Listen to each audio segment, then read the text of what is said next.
Hello and welcome. This is Rank the Votes series on democracy leaders and innovations in the space. And at this meeting, we are going to talk about citizen assemblies. So some of you may have heard of citizen assemblies. This may be a new term or concept to you. Feel free to put in the chat your level of experience with it. Um, and also, sometimes that phrase citizen assembly can be used to mean different things, possibly by different organizations or just by different kinds of gatherings with various levels of formality or government involvement. So, we're going to be hearing a little bit about that. And we have two wonderful guests today. We have Katie Fahey, who's the executive director of The People. And we also have the executive director of New Hampshire Together, Steve Brown. And that is an initiative that started from The People. So you'll be able to hear some of the history of that and then what's going on with this implementation in New Hampshire. So thanks, everyone. It's also very interesting to know where you're all from. So you could put that in the chat also. Do we already have New Hampshire folks here? Are you already aware of New Hampshire Together? Maybe you're from a neighboring state or any state. And these conversations are happening everywhere and not just in the United States either. Um, so would love to see where you're from. And also, if you have any questions at all during this meeting, you can put them in the chat too. And we'll get to your questions after a little bit of a presentation from Steve and Katie Fahey. And I'm expecting a really robust conversation. I have a lot of questions myself about how this would work and how it's worked in various ways. Um, and I will say, so I was looking at the website of We the People before this meeting. I mean, I'm familiar with the work, but I was looking over it and I want to read the mission because Rank the Vote's mostly known for ranked choice voting, though we support other pro-democracy reforms. And the mission statement at the People, I think, will resonate with us, with many of us. So it says, the People seeks to address the root causes of government ineffectiveness, not just symptoms. We work to produce truly nonpartisan solutions in all we do. We do not seek to advantage one party or the other, but instead aim to reduce the unproductive effects of the current two-party political system. We entrust and empower the people of our country to lead government reform efforts and support their agency in all we do. We contribute to rebuilding relationships and a sense of community across our country through our work together. And that is definitely something we can get behind, I think, right? Um, so I think rather than hearing me speak anymore, I think let's get to it. So Steve and Katie, thank you so much for being with us, and I'll hand it over to you. Great. Thanks, Celia. Thank you all for coming tonight. I think our plan is to talk at you, share a little bit about New Hampshire Together and the work the people have started there for maybe 15 minutes, and then hopefully have a really nice conversation with everybody after that. So with that, I'm going to try sharing my screen and pulling up our presentation. I think we're good there. Are we all set? Looks good. Good. So, all right, great.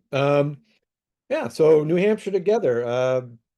Maybe a first step was just to say how I got involved a little bit and my journey to this space. I've been a high school English teacher for a long time, and I got really interested towards the end of my career, 17 years in the classroom, of why change was so hard in schools.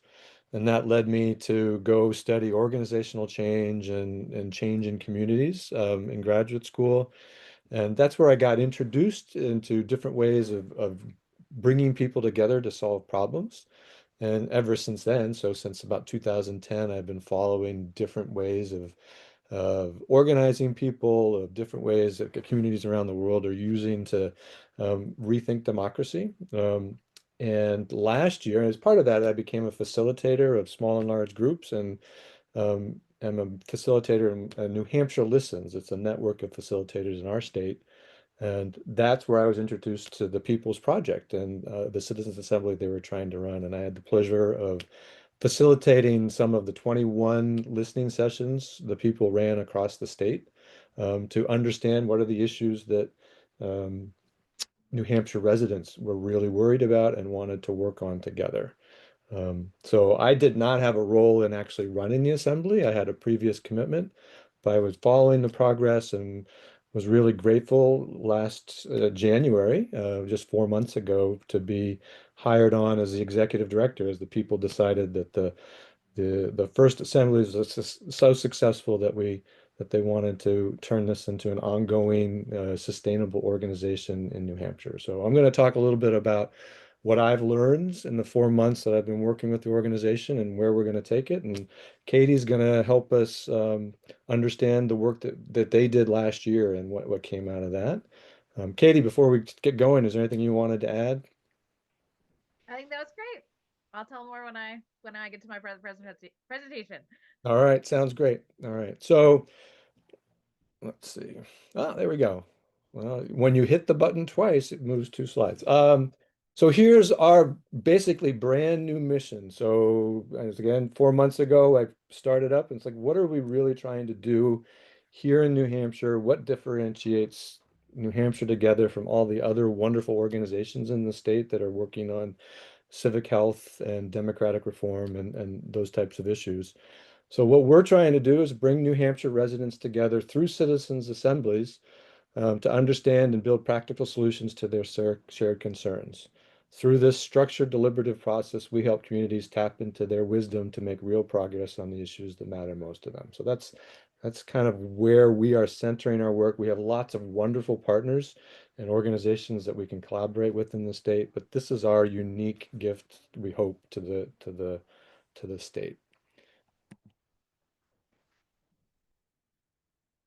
Sometimes it doesn't move forward. So why this? Why are we doing this? And the Carsey School at the University of New Hampshire runs a regular civic health report. And in 2024, these were some findings that really stood out to us or stood out to me and all the people we're working with on this, that 88% of New Hampshire residents did not attend a public meeting last year. 91% say that polarization threatens their life way of life in some sort of way.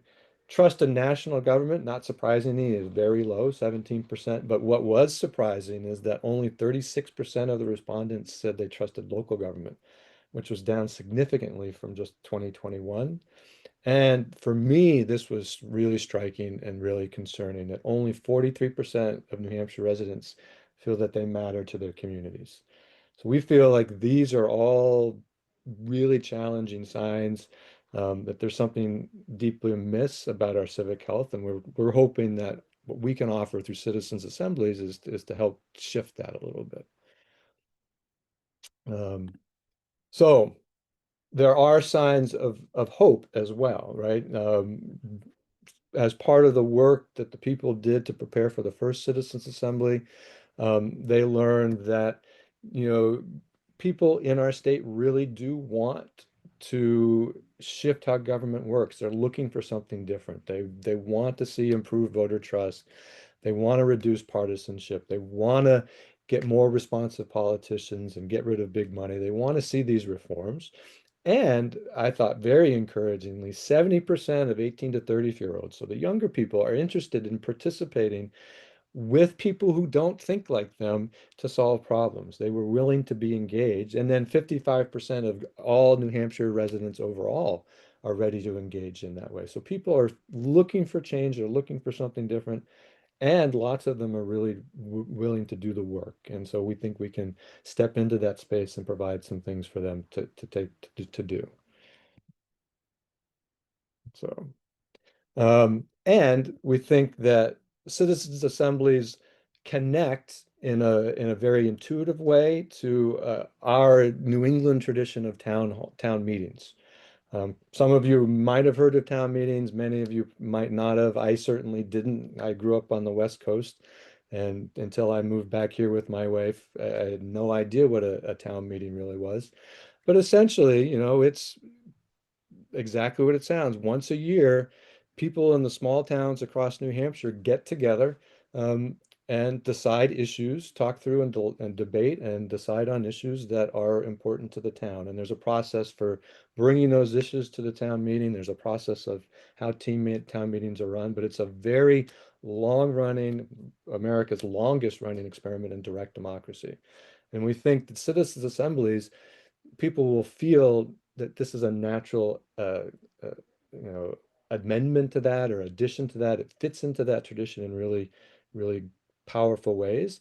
And we think that it's an opportunity to kind of renew this tradition for our contemporary issues, especially since um, one of the things the Carsey School and that civic health report is finding is found for the last decade, participation in town meeting has been declining steadily over time. And so how do we get people feeling they're back engaged, back connected, and feeling like they can to solve some problems together?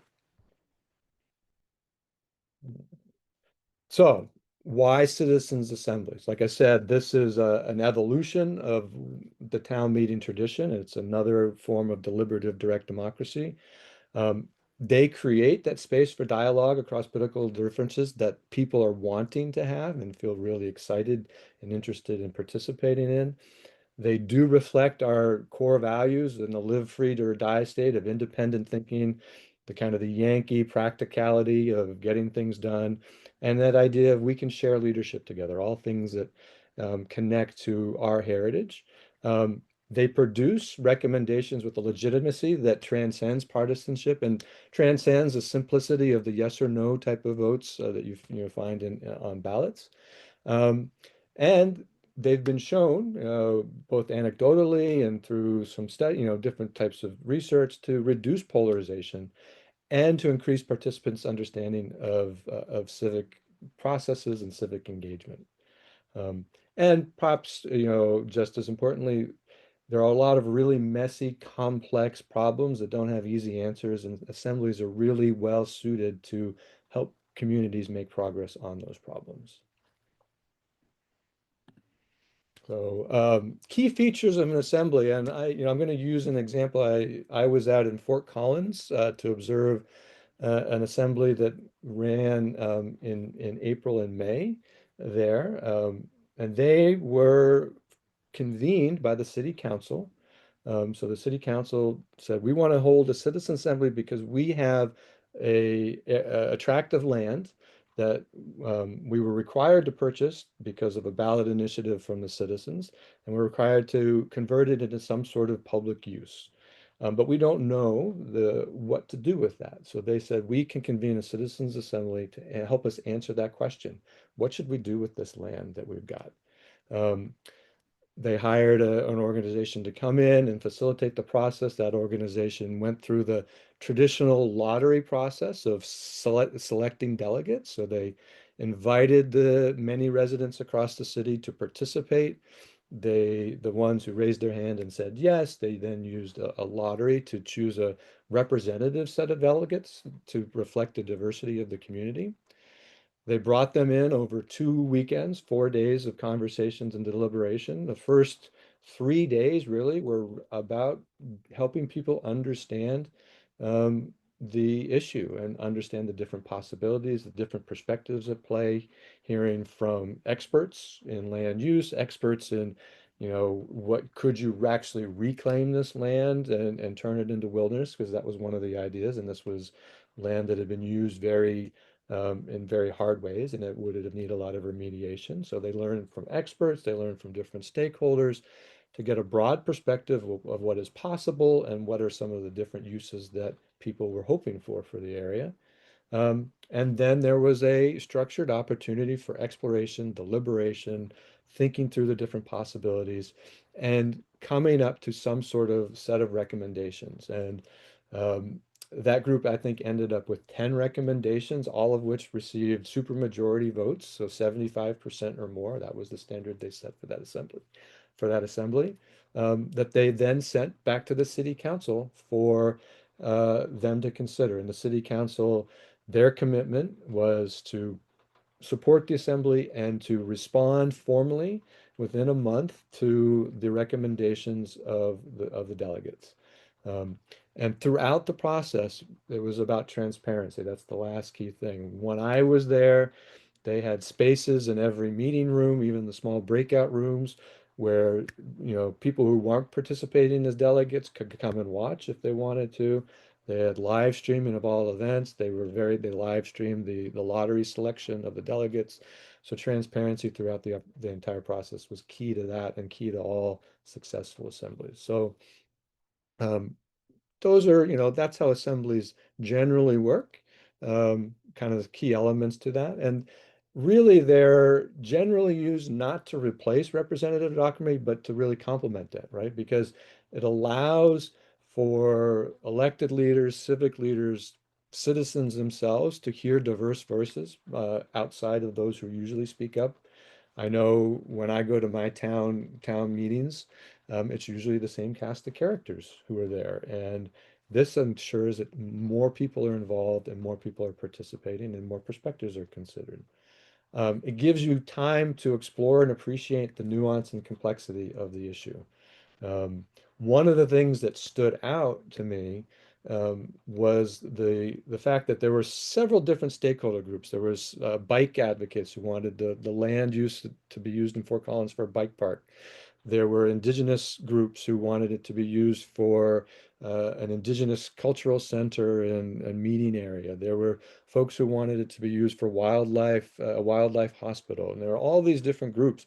And when they started this process and participating as stakeholders and presenting their perspectives to the assembly, they were all thinking, well, it's only one thing. It's only going to be the bike park. It's only going to be the wildlife hospital. By the end of this, they saw that they could connect. They began to see that they could collaborate and share the space, and they appreciated both those possibilities, but the nuance that maybe it's not just one thing. It can be multiple things. And so I think that was really powerful, not only for the delegates, but for those other groups that were vying for some use in the space. And again, that suddenly we have shared understanding and common ground. Um, and it provides for the conveners, in this case, City Council in Fort Collins, political cover for difficult decisions. It allows people to move forward more confidently and say, we have a diverse, cross-partisan group of citizens who have agreed, 75% or more, who agreed that this is the right path. That's a powerful statement and allows for us to move forward and take action in ways that not always is able when you just have maybe an up or down vote and it's 55% to 45% in some sort of ballot type of thing. And then coming out of this, the delegates reported, in their feedback was that they understood and had a stronger sense of trust in decision making and how the process works, and that's important too. So hopefully those things we can bring into New Hampshire. As I mentioned, one of the things that communities find assemblies useful for is really messy problems, things that don't have a simple solution. There's multiple values at stake, lots of different perspectives, right? And it requires trade-offs between different priorities, things that are complex. And we have lots of those issues in New Hampshire. These are probably ones you're dealing with in your communities. We've got aging populations in towns and really in the whole state. We're struggling with youth mental health and anxiety among young people, housing affordability, homelessness. How do we improve our education system? And these are things that we've been working on as communities and states over and over again and haven't necessarily made progress on because they are complex. But assemblies allow for that complexity to be explored, and you can begin to make progress and untangle the knottiness of them. Um, a variety of assembly success stories. As Celia mentioned, these are happening all over the place in different ways and for different purposes. In Minnesota, there was a series of deliberations around climate change and community resilience and what that looks like. And I think there was 5 different communities involved. All of these deliberations led to some practical recommendations and actions related to resilience and economic stability. In my home state of Oregon, Deschutes County just convened an assembly on youth homelessness that led to the county commissions committing to support 8 of the assembly's recommendations. Montrose, Colorado, they recently ran an assembly on affordable childcare. which not only led to 5 actions, right, that were recommended, but the community members and city leaders actually formed a nonprofit to continue the work of assemblies in their community. They found the process so powerful and useful. Those are a few of the stories. And before uh, I turn it over, well, I guess I'll turn it over now to Katie to speak about our own experiment in New Hampshire and what the people did there last year. Yeah. Hi. Thanks, Steve. And just for a little bit more background on me, I'm a very proud board member of Rank the Vote. So happy to be wearing that hat. And then I also am, and just want to just shout out Celia and Eileen for the amazing work that you guys are doing. Eileen, it's been amazing to have you as our new executive director. So just thank you for your leadership. Love seeing it in action. And I also am the strategist for the 2026 um, ballot initiative to get ranked choice voting passed statewide in Michigan. So if anybody just wanted to loop those things together, partially because I come here from the route of kind of accidentally running a statewide ballot initiative to end gerrymandering. I kind of put a post on Facebook that ended up exploding and leading to a 14,000 volunteer movement. But part of why I'm bringing that up right now before hopping into this is it's actually pertinent to why the heck I ended up working in New Hampshire. Um, in Michigan, we knew that we wanted to end gerrymandering, but we had no idea how. I knew that gerrymandering was bad, didn't know what the right solution was. And so we ended up holding a really deliberative process. I didn't know what citizen assemblies were at the time, but a very deliberative process across the entire state, going to each congressional district at least twice, hearing from over 4,000 people on, do we like the current way that we draw our district lines? And if we were going to change that, what would that look like? And we we followed the rules that a citizen assembly does. We learned about like what the heck is the redistricting process? How does it look right now? What does it look like in other states? We held deliberations in these town hall meetings about what the best solution would be, and then we ended up coming with our final policy solution. And in Michigan, we do have a statewide ballot initiative process. So then we gathered the 440,000 signatures, got 2.5 million people to vote yes, with 61% of the vote, and were able to be successful in implementing that change. So after I got done with that, a bunch of people were reaching out to me saying, how do I help get democracy reform where I am? Not just redistricting, but things like ranked choice voting and looking at money in politics reforms and all those kinds of things. And in states where there was the ballot initiative process, I had a lot of advice on how do you use a deliberative process to do that. But in other states that didn't have the ballot initiative process, I was a little stuck. I was like, how do we show that more citizens actually have power, have agreement, and try to get legislatures to give themselves less power, which is inherently not what they want to do at all. And so I started the organization, The People, with my co-founder, Andrew Shue, back in 2019. And when we started, I still didn't know what the heck a citizen assembly was, which later I would learn is this practice that's been being used in Europe for many years. But we actually accidentally held one of those in Washington, D.C. We brought together 2 people from all 50 states and U.S. territories that match the demographics of the country: age, race, religion, economic income level, education level, and also their political ideology.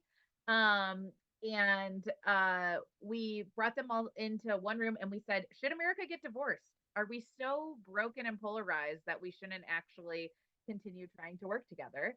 We explored our shared values. If we had shared American values, turns out we liked all of them still, which was really exciting. Then we focused on isn't our government living up to these values, and we created shared statements of grievance, just like they did when they did their grievances against the king for our Declaration of Independence. And then we envisioned together, if our government was living up to these values, what would that look like? What's our shared vision? So that was a draft of the Declaration of the People. I can pop it in the chat later. It's thepeople.org/declaration, but it was this founding document for us. And at that meeting, like I said, we had 2 people from all 50 states and U.S. territories. And one of those people was this amazing lady named Terry Wolf from New Hampshire. And Terry was a Republican who was in the legislature. And she came up to me afterwards and she said, you know, I got into the legislature because I wanted to make a difference. And I wanted it to feel like this. I wanted it to feel like a group of people who have totally different life experiences, who do not vote the same, but were willing to come together and actually listen to each other and actually try to solve problems. And she said, that is the opposite experience I've been getting, and it's heartbreaking. I want politics to feel like this. I am okay having a different opinion than my neighbors. I'm not okay constantly working against each other instead of with each other. So back in 2019, we kicked off about 8 actually at the time, citizen level exploration committees to do a more formal citizen assembly at the state level to see what do citizens in their states want and what are the types of changes they want to fight for.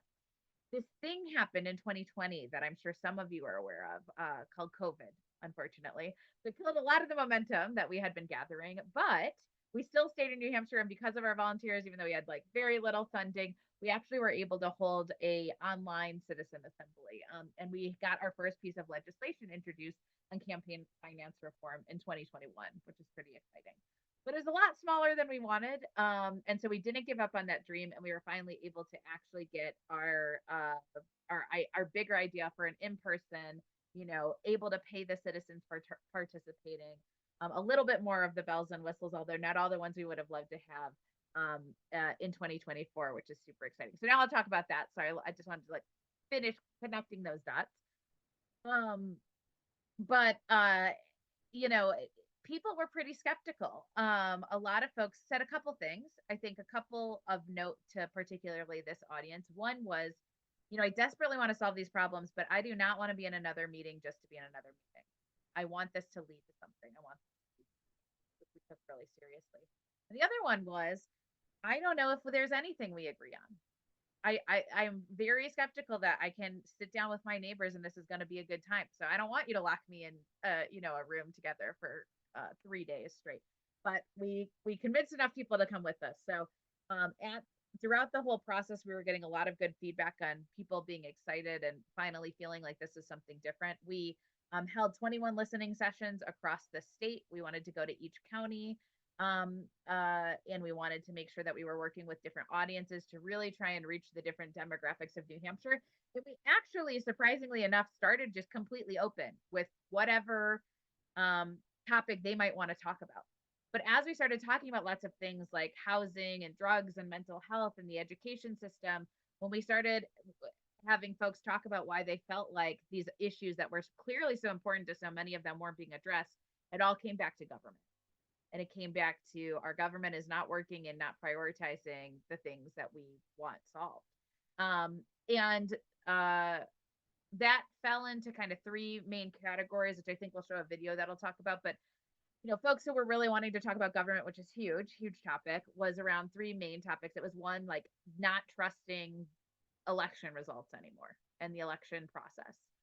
It was feeling like polarization was not leading to our legislature actually getting anything done, and a lack of responsiveness and feeling like their voices were actually heard. And so we went around the state, did those listening sessions, and then we actually held a couple sessions online in between that to kind of further refine that democracy question once we knew that that was the topic we were going to move forward with, and to also further explore with folks what they really meant by that, because it had so many different angles to it. And to begin that education process of like, how does the system even fully work in New Hampshire? There's a lot of nuance, there's a lot of quirkiness that we wanted folks to be able to start exploring. Then we held an in-person 3-day session at St. Anselm, which is one of the colleges there, where folks continued that learning journey, but really focused on the deliberation and then the producing of like what their recommendations would be. If you want to go to the next slide, see? It's better for me to show you rather than talk at you about what all those folks are up to. So we'll show this quick video really quick. Oh, we might need to enable the sound, I think, which is totally my fault. I can't hear you, Steve. Was there no sound? Is that what you're saying, Katie? Yeah, that's what I was saying. Yeah, I think just on the Zoom settings. Yeah, we did test this earlier, Celia. When What do you you think? hit Do we have a tech solution for this? We did, and it also worked when you ran it, I think, right from the file directly. Do you still have that at hand? We can give that a shot. I would just have to close this. Um, at the assembly, we were able to bring together a representative group of citizens. We were able to give them stipends for participating to really make sure that we could have folks from different economic income levels be able to participate. Um, and we had also pulled together like an advisory board of folks from across the state that would really show kind of that cross representation, cross ideological representation for pulling together all of the education materials. That's a really big part for people being able to trust the process and make sure that they feel like the folks who are putting this together don't have their thumb on the scale. One of the reasons, since I know all of you guys are kind of reform minded while we get the video up, and if we can't, it's totally fine. But I think what this does, a lot of us have come to a solution that we know that we like. I'm guessing a lot of you guys like ranked choice voting here. And yeah, yes. And what I think citizen assemblies can be really good at is helping other people come to those same conclusions too, but also just understanding where your community is. It gives you a representative sample to kind of do a litmus test on like, are the arguments that resonate with me resonating with my neighbors? I might really care about polarization, but somebody else might really care about third parties being able to get elected, or somebody else might really care about fairness or something like that.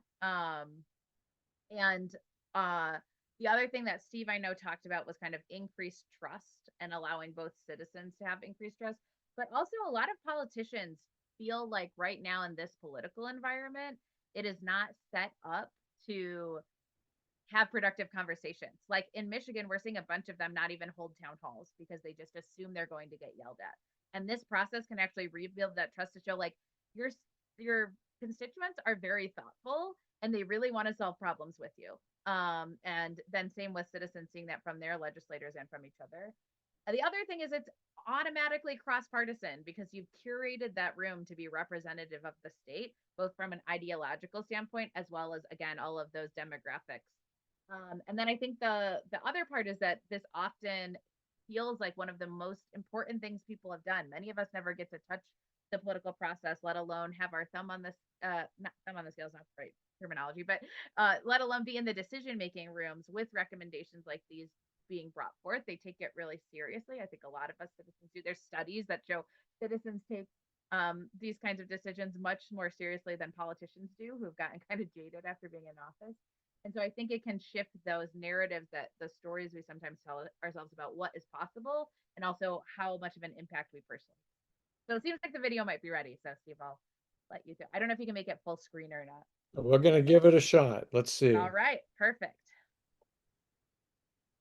Audio? In 2024, Yes. New Hampshire residents, with the help of the people, pioneered an innovative approach Nope. to address concerns about declining trust in local elections.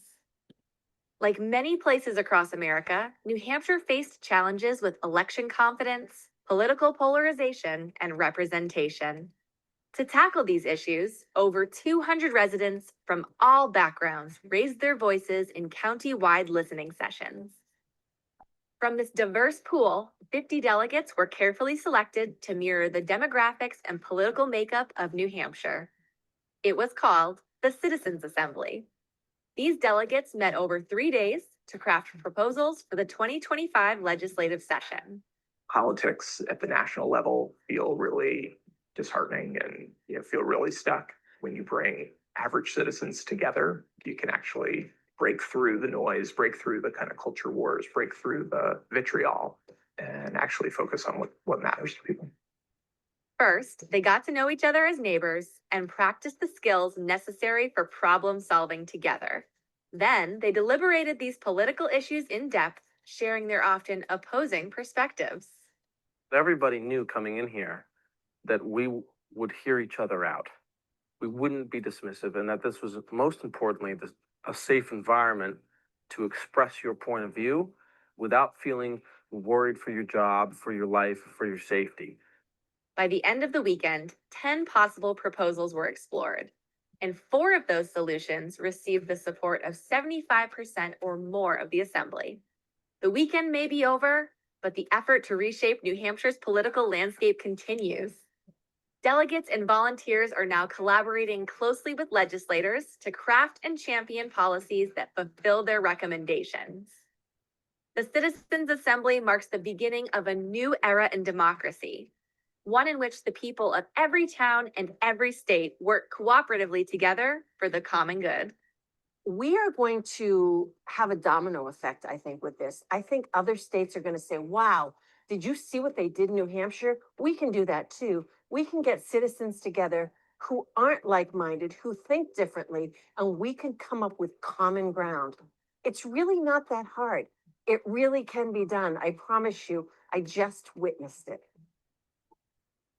Yeah, so that's a quick video. We have a longer one on the New Hampshire Together website too, if you want to check that out. I think all the videos we have are great. It flashed up there just really quickly. So the 4 policy recommendations that were made, the first one with the most support was an independent citizens redistricting commission.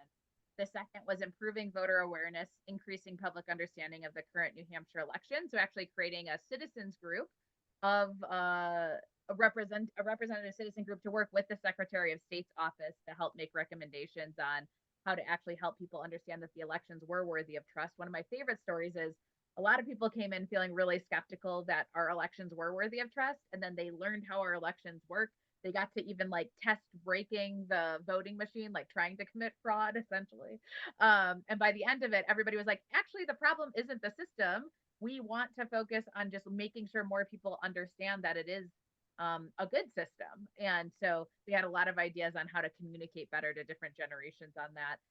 The next one was actually moving to even more open primaries, having a single ballot and kind of evening the playing field for independents running for office. Because they found out that it's 5,000 times harder to qualify for the ballot as an independent rather than a Democrat or a Republican. And then the last one was improving civic education. So all of those required at least 75%. I will say though, ranked choice voting was talked about a ton, and it got 72% of the vote. It was right there. And what's really cool is the vast majority of people had no idea what that was coming into the weekend. And I think if we would have had a longer assembly, I actually think it probably would have met the threshold. A lot of folks were just kind of like, it still feels a little new to me. I want to learn more, but I think I like it. And so we've seen a bunch of the folks who participated in the Citizen Assembly become volunteers of the local ranked choice voting effort, which I think was pretty cool. So even though I would have loved to have seen it also at the top of that list, I think that in the future, a lot of these folks will be passionate about wanting to do that. You know, a big test of an assembly is, do people feel like it worked? Did they feel listened to? Here's some graphics on that. And the other thing was like keeping people involved. So essentially everybody raised their hand to say like, yes, I want to stay involved. And we have seen that support too. Although they were paid to participate at the assembly, we decided to create working groups afterwards on each of those 4 recommendations to then actually work with legislators or the Secretary of State's office and ideally get them implemented as policy solutions. And we have been meeting for now over a year. It is now May of 2025, and these groups have been meeting literally sometimes every week, every other week for an entire year, completely unpaid. Again, many of them not doing democracy reform issues before, but because they believe in both in what they accomplish and wanting to see it through, wanting to see those changes go through. The other fun thing that I think happened, and I know I need to speed up because I want to get to you guys' questions, but is a couple of the groups that were working groups working on in the smaller group rooms, as you saw in the video, have continued meeting, even though they don't even live near each other. They've found like coffee shops that they go in just when they want to come and talk together about like what's going on in the news, because they so enjoyed actually having a productive way of talking to folks who they vote differently. I think that was really great. Then the overall experience, people rated very highly. We also asked questions around like, did you feel heard? Did you create a relationship with somebody who is different than you? And all of those results are really high too. So we did a good job, I think, which has been really fun. And is there one more slide, Steve? I think. Yeah, I mean, I can speak to it. I can speak to this a I'll little wrap bit. up my thoughts then. The only other thing I just wanted to give a highlight on is the Secretary of State came to the Citizen Assembly and he watched the process, and then immediately following it had us work directly with his newest hire who is being put in charge of civic education, which was one of our recommendations, and has opened that door for us and really took into account and listened to the citizens on what they were recommending around education for voters, We're hoping to establish that formal board. They still remained open to that. And then we were able to successfully introduce, for the first time ever, a single ballot primary idea in New Hampshire. We have the testimony video of the sponsor of the bill who literally says, the only reason I'm introducing this is because the citizen assembly happened and the constituents of New Hampshire are saying that this is what they want to focus on, which is pretty cool. That bill will be reintroduced in the 26 cycle, but we got a lot of support for an idea that when we first went to the legislators, they literally said, nobody's ever talked about this. They're going to laugh us out of here.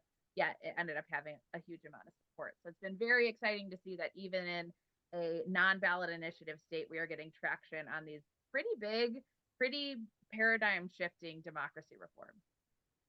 Yeah, I And mean, that group, the working group of volunteers around the single ballot primary is incredibly active. They're in the process now of talking to neighbors, talking to legislators, talking to town leaders about their views on elections and introducing them to the idea of a single ballot primary, with the idea of really coming out in the fall when the new session starts to really support this, and we've got some folks working on getting bipartisan sponsorship in the House and the Senate.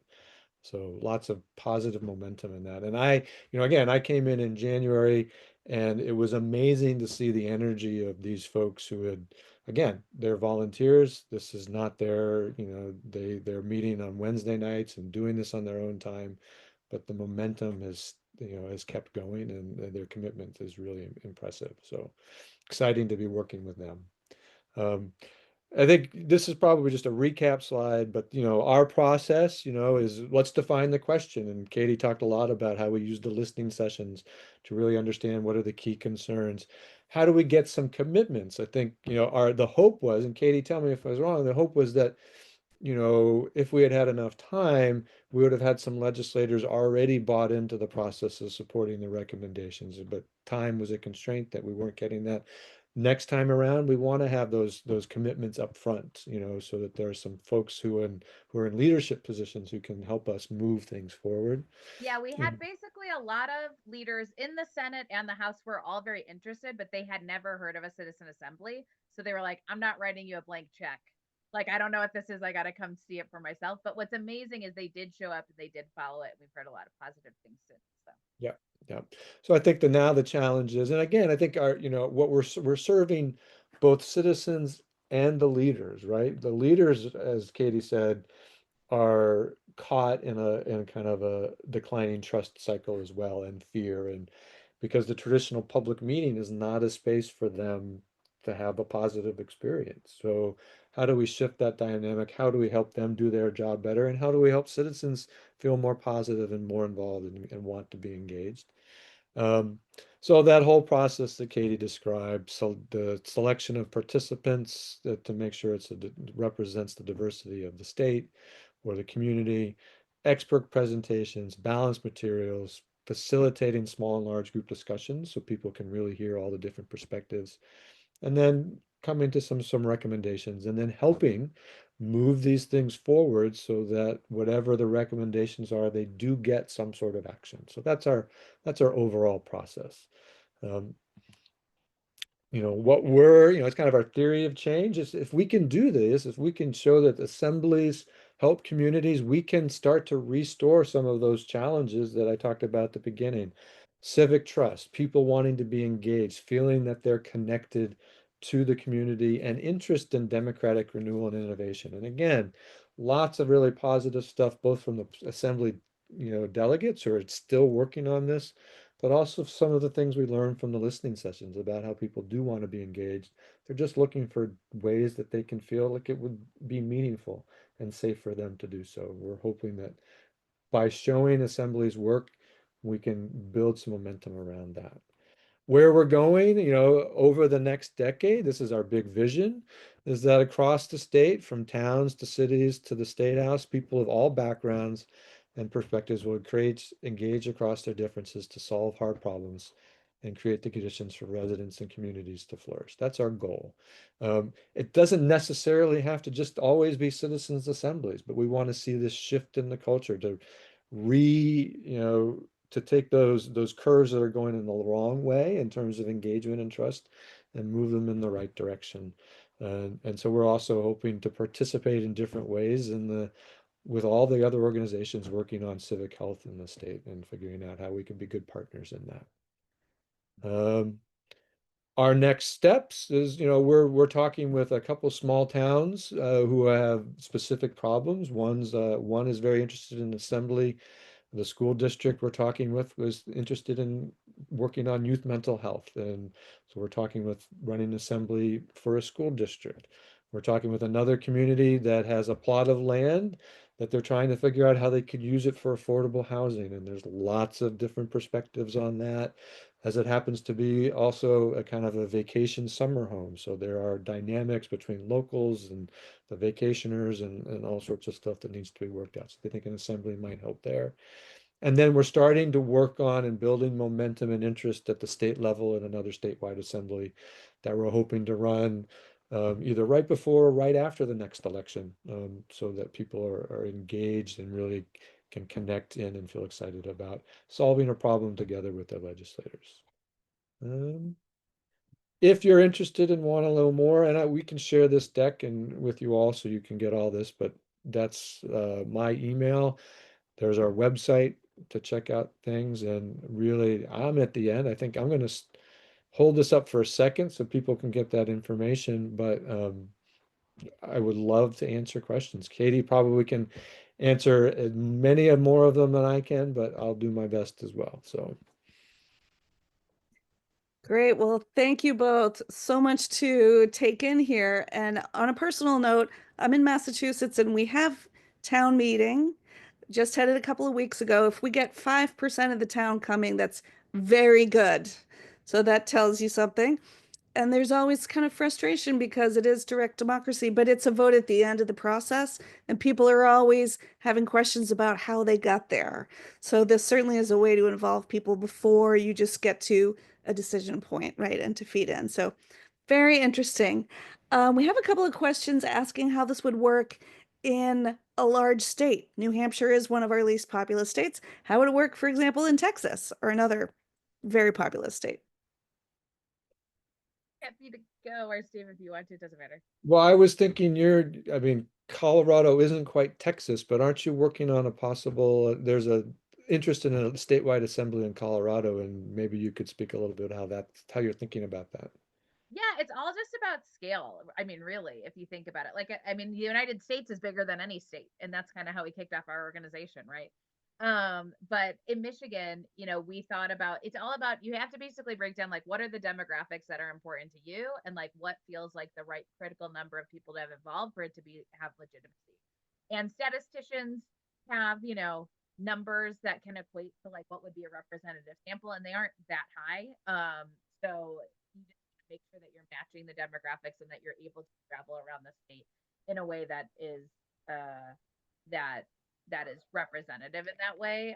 So yeah, in like Colorado, what we're helping dream up right now is going to each of the congressional districts multiple times, different parts of those congressional districts, because some of them are pretty big, and then making sure that you're doing like a poll or a survey of the state, and then you still bring everybody together all in one place. It just adds more money in order to do that, because you want to ideally be able to pay for everybody's travel and for their time being spent on it, so that you can again make sure that anybody could participate across kind of their own economic circumstances. But it's really just you scale the same size as your state, and what's great is there's that many more people who pull from too. There's that many more people who might be willing to participate. Yeah. And this Katie mentioned that this has been happening in Europe for many more years than here, and they've done France has done national assemblies, Ireland has done national assemblies, and there are processes, and again, it's just how do you do it at the right scale and understanding that. So. And you'd mentioned in Fort Collins, it already the report out was required a response from the government. In New Hampshire, you'd said that wasn't part of it as you were putting it together. How would you get commitment from the government to respond or to take this seriously and internalize it? So I think there are a variety of ways. So for example, in the towns that I'm talking with about running an assembly, the school district, right, recognizes it has a problem. So the school superintendent, the high school principal, some of the school boards are sitting there and saying, we've got an issue related to youth mental health, and this is a hard problem. There's no straightforward answer to this. So, when they were looking for a different approach to solving this, and assembly might be the right approach for them. So we're in a conversation about how to do that. So sometimes the civic leaders themselves, as happened in Fort Collins, said this is the process for us. Uh, what we're doing at the state level is kind of thinking about, well, what are some of the issues that are recurring for legislators that they really want to work on and solve, but they've really struggled to find a sustainable solution, or a solution that seems to make progress. And, one of the things that we are talking with them and about is, elder care is a possibility. But it's really going out and listening to the different leaders and what are they working on and wondering about, and how do you match that up with the same thing that the people are worried about, right? So the citizens are thinking about it. How do we find those areas of overlap and build some momentum around that? So in New Hampshire, it's a lot about relationship building. This is brand new in New Hampshire. And part of what we're doing is just explaining what this is, what it's good for, and getting advice from other people, like how would you use this? Where might this be useful for you? And helping them feel like they are a part of designing this process and turning this into a solution. Well, you had the slide on the youth being very interested in being engaged. We had a young person engaged in our meeting. That was great to see. Katie, thank you for joining. Yes, Very this is important Freya. participant. She's 1.5. She comes to almost every meeting. She's great. She does. She was on a walk and now she got home apparently. All right, well, it's great to start early, getting involved. And there's a question about the logistics of just managing this event. Were you able to do it all with volunteers, or were there staff? What was that time commitment to? Yeah, so like I said, in Michigan we did with all volunteers. In New Hampshire 1.0 we did it with all volunteers. But what we found was that for us to really, especially I think because it's a new idea, to Steve's point, like creating the buy-in and just being able to make sure that there was the follow through and all of that, it really took staff time. So that was our staff time. Thankfully, we were able to get a couple grants to help support that. We were also brought in, because we really wanted to make sure this was a citizen assembly, because we had finally found out that that's a real thing we had accidentally been doing. We brought in some expertise to assist with that as well. Yep. Yeah. But Yep. a lot of volunteers, like I said, kind of since both at the assembly, like for helping find the locations, for the listening sessions, for helping run the assembly, like the facilitators and the folks who are like helping pass out name badges and like helping get the accommodations ready and all that. There's a lot of volunteer help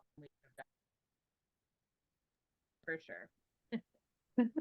And how were people informed about all the issues that they covered? Were there experts present? Were there materials? How was that chosen? And how did you get the, agreement to appear at the assembly from the expert? Yeah, it's the curation of evidence, I think, is what they call that process. And it's a really important step to the citizen assembly process because, again, the last thing you want is people going through a whole process and they feel like you actually were just trying to trick them to choose whatever solution you wanted them to choose. So we had an advisory board that was made up of organizations and individuals who were pretty prominent across the state that represented different political ideologies. And when throwing together the background material, which was really around like how the heck do elections actually work in New Hampshire? What are the current processes? We used that advisory board to help pull that together. And then we actually sent it back to the citizens who were participating in meetings. And we told them to tear it apart. We're like, what's wrong? What feels skeptical? Like, what other sources do you want to see? And we got their feedback in real time. And in New Hampshire, they have the largest state legislature in the country. I don't know if everybody knew that. Only 2 million people, but like huge legislature. So there are so many people with expertise who are like, actually, this can only happen on this Tuesday and blah, blah, blah. And your thing says like by mid month, but really it has to be the Tuesday. And I was like, okay, let's fix it. Let's get more detailed. I was really surprised by the amount of people who knew all of the rules, which is great.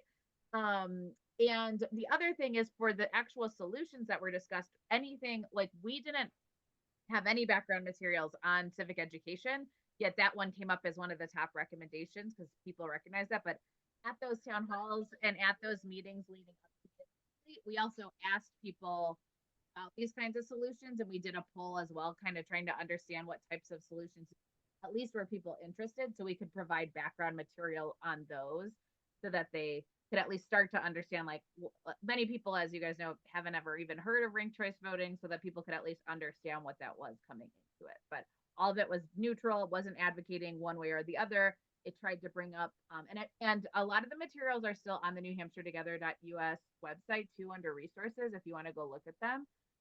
But it really just tried to tell people like, here are things to consider while you're learning about this topic. Yep. I know, and it sounds like this happened in New Hampshire, but in Fort Collins, they had the facilitators had designed an initial set of information and speakers to come and the background materials, and then they gave the delegates the chance to request more information. What more do you want to know about? And in between weekend 1 and weekend 2, they were able to bring those resources to bear, bring more experts in. So that's an ongoing. I guess it didn't surprise me, and it did surprise me. And it reminded me of the Einstein quotation, which might be apocryphal, that, if I've got an hour to solve a problem, I'll spend 55 minutes figuring out the question. Um, the amount of time on building understanding and a shared understanding of the issues and the possibilities that they spend in Fort Collins. So really 3 of the 4 days was, there was other parts of it, but there was a lot of dedication to making sure people felt that they understood different aspects, all the different aspects of the issue. And I appreciated that. Yeah, New Hampshire, we definitely had some time for that as well. And the other thing is this is the other part of your question, I think, Celia. We did have experts at the assembly. So like content experts and like some legislators to talk about like their experience in the legislature. People wanted to know about that. They were not allowed to put their thumb on the scale. The legislators weren't. They were like, you are only talked to if spoken to. It was like totally a role reversal, kind of funny. But that was really helpful because as people were trying to come up with creative solutions in some cases to how are we taking all of our different opinions and melding them together, having those facts on hand was really helpful. Well, it sounds fantastic. I'd love to be part of that dynamic discussion. I have to admit, I love town meeting, but it's true. I look around and it is not all of us who are at that meeting. We've made some big decisions with 150 people in the room, which is a little alarming. So any initiative to get people involved is fantastic. And I'll close out with one more question because this is the perfect one, I think, to close in, which is, it sounds wonderful. How to get started? Great question. Well, I know that there's a couple different resource groups. So first of all, here at the People, one of our goals is actually to do other citizen assemblies at the statewide level, particularly on good governance reform or structural governance reform. We are open to doing them on other topics too, but we really think that that is a good place to start because a lot of that leads to better decision making for any future assembly that we're doing. New Hampshire Together, as I know was mentioned in the beginning, we actually have incubated them to become an organization. That was part of our goal. We wanted to help, and if there had already been an organization doing citizen assemblies, we would have just worked with them. So, but we want this to be a lasting infrastructure in the states we're going into to involve more citizens and increase citizenry across the country. So, Katie at thepeople.org, happy to talk with you if you're really serious about that. These are really effective though at the city level also. Which happy to provide advice to and potentially be able to partner on as well. There's FIDE, which is FIDE, which is a great resource. They have a citizen assembly school happening in Ohio. I think just next month, right, Steve? Or very soon. It's June. I think it's sometime late June or early July. It's soon. Okay, Yeah. okay. So very soon. And I highly recommend it. I went to the first one they did, and they're also doing another one. They'll bring in experts from across the world who have done this at the country level, which is pretty cool. And there's another one they're doing in DC, I believe. Yeah. Yeah, and there are a variety of organizations in Canada and the US. For some reason, there's a lot of folks out on the West Coast that are doing this. I'm not quite sure what that's about, but that are, I've just started calling people up and asking them, whether it's Unify America or Healthy Democracy. Katie's connected me with people, and everyone is willing to help and to answer questions. So it's a very welcoming community. Well, it all starts with us talking to each other, right? So thank you for your work. Thank you for speaking with us this evening. And good luck with all you're doing. Thank you. Thanks so much. Thank you, everybody, for taking an hour with us. Guys, appreciate it. You say bye, Freya? Freya says bye.